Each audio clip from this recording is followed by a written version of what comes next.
So free agency has been going on for a few weeks now, and the draft occurred, and most of the major moves of the 2023 offseason have occurred. Now, we still have the Damian Lillard and James Harden dominoes to fall, but yeah, again, for the most part, most of the big transactions have occurred, and as a result, I wanted to come on here and give my 3 biggest winners and my 3 biggest losers of the 2023 NBA offseason. But yeah, before we do get started, please go ahead and hit that like button if you end up enjoying this video, because it really does help out the channel.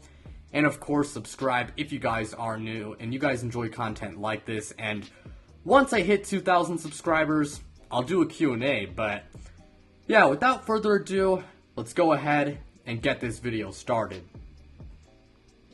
Now, my first big winner of the 2023 offseason was the Phoenix Suns.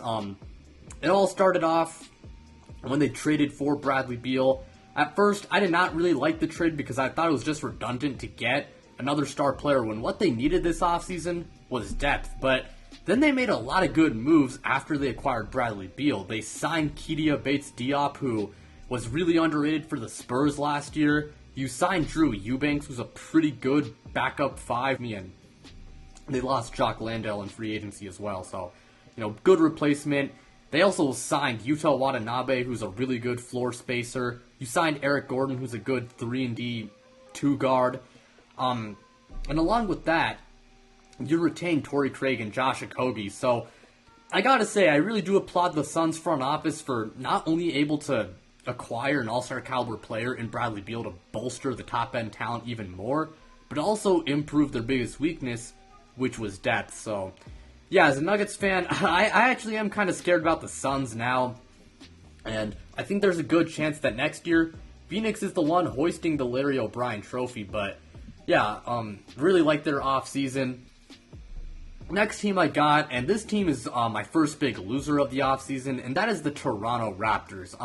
The Raptors are in purgatory, to put it quite simply. I mean, we know they were really good in 2022, but in 2023, they were not that good. They were like a play-in level team, and if you ask me, I just don't really think this current core is going to do anything crazy. I mean, they could, win a playoff series, but I don't think this team is going to be making a serious title push. They just are not a contender, and the issue with the Raptors is, again, they're in purgatory. They can't tank for a top five pick. They're too good to do that, but as I said before, they can't really contend for a championship either. So, if you ask me, I think this offseason they should have traded Pascal Siakam and OG Anunoby, but they haven't done that. I know there have been reports that Pascal Siakam really wants to stay in Toronto, but if you ask me, if I'm the Raptors, I mean, it's just time to embrace the youth movement, focus on building around guys like Scotty Barnes and Grady Dick and whatnot, and just trade guys like OG and Siakam. But they haven't done that so far. Now, maybe they do it during the 2024 season, but again, until they do that, they are a big loser. Next up, we got the Los Angeles Lakers, and I think they were a really big winner. They signed Gabe Vincent, who was really good for the Heat last year, and I understand that he had his struggles in the finals, but he was a big reason why Miami even made it to the finals in the first place. So yeah, I think he should provide them with a really good starting point guard. You retained Rui Hachimura and Austin Reeves, which was absolutely massive. 2 big contributors from last year's Cinderella playoff run. You signed Cam Reddish and Jackson Hayes as well, and both of those guys, they've been pretty big busts up until this point of their career. Maybe they can, revive their careers on the Lakers, though. It's always possible. And, those guys, it's not like they got terrible contracts. I mean, it's kind of like low risk, high reward, if you ask me. So I thought those signings were not too bad. And you did draft Jalen Hood-Schifino in the first round of this past year's NBA draft, and he was, I thought he was a pretty good prospect coming out of Indiana, and while I don't think he will make an impact right away, he can be pretty good down the line. They also re-signed D'Lo. I think D'Lo can be a good backup point guard in the short term.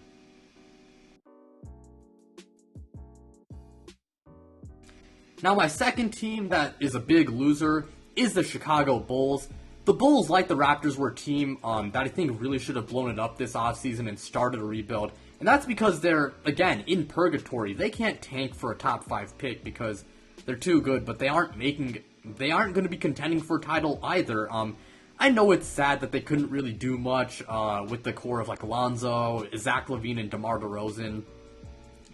It looked like, in the first half of the 2022 season that this team might be pretty good in the foreseeable future, but then, of course, Lonzo Ball had that meniscus injury that's kept him out for such a long time now. I mean, his NBA career, it's in jeopardy, and, if Lonzo Ball was playing, it would have been different, but again, his career's in jeopardy, and if you ask me, it's time for the Bulls to rebuild. Zach LaVine, he is good, but, I think they should have traded him this offseason. There were reports that they were shopping him, but until they do trade Zach LaVine, can't say I really love this offseason. I did not agree with the idea of re-signing Nikola Vucevic. Again, if they trade him down the line, like at the trade deadline of the 2024 season, then I'll change my mind. But so far, I really have not loved their offseason. I think this was the time to go ahead and trade your veterans like LaVine, DeRozan, Caruso, Vooch. Maybe you could have done a sign and trade, but yeah, I did not like the Bulls offseason. And then to wrap up the winners, I got the Indiana Pacers. I love the Pacers offseason, and it really just is 2 moves, but it was 2 great moves. We know last year, despite the fact that they had low expectations, they were actually competitive. They might have missed the play-in tournament, but they were a competitive young team, and Tyrese Haliburton was extremely good last year. They had a lot of money this offseason. They went out and they got Bruce Brown on like a 2-year, $45 million deal. And as a Nuggets fan, I love Bruce Brown, man. I'm going to miss him a lot. And if you are a Pacers fan and you're watching this, just treat him well. Bruce Brown, extremely good role player. He's going to provide a lot for them on the court. But he's also going to provide a lot for them off the court as well with his leadership. And that's going to help the team, take that next step and, potentially make the play-in or the playoffs next year. And they also did draft Jarace Walker, and Jarace Walker was one of the best prospects in the whole draft. And he reminds me a lot of, honestly, like Draymond Green, Paul Millsap. I think he's going to be extremely good down the line. So, yeah, the Pacers, they made a really good long-term move by drafting Jarace Walker, but they also made a nice short-term move by signing Bruce Brown, who can help them, be really good next year. And I do think Indiana is going to be, like a play-in, playoff level team next year, and I'm really excited to watch that team. And to wrap up this video, my final loser, it is going to be the Miami Heat. Now, the Heat, we all know what they did last season. They were an 8 seed. No one thought they would do anything, and they made the NBA Finals. But unfortunately, I just have not loved their offseason so far. You lost Max Strus and what's his name? Gabe Vincent. You lost both of them. Of course, Gabe Vincent went to the Lakers and Max Strus to the Cavaliers. And I know the Heat are really good at developing and, developing young players and finding diamonds in the rough. And knowing them, they're probably going to find a guy, to replace those two. But until they find, their replacements, I can't really say I love the fact that those 2 guys walked in free agency. And then, ever since they got Jimmy Butler, they've always been in the mix during the offseason to get a big-name star, whether that be James Harden or whoever. They've always been in the mix, but they've never really acted on it and, actually traded for a big-name star. And, of course, Damian Lillard requested a trade and said, hey, I want to go to Miami. That is the one team I want to go to. And there's still a chance that he does go to the Heat. But, again, until he does go to the Heat and until they do find not good replacements for Strus and Vincent, it's hard to say that I just haven't really loved the offseason until they do those things. But yeah, really what I gotta say for this video. Thank you guys so much for watching. It really means a lot to me.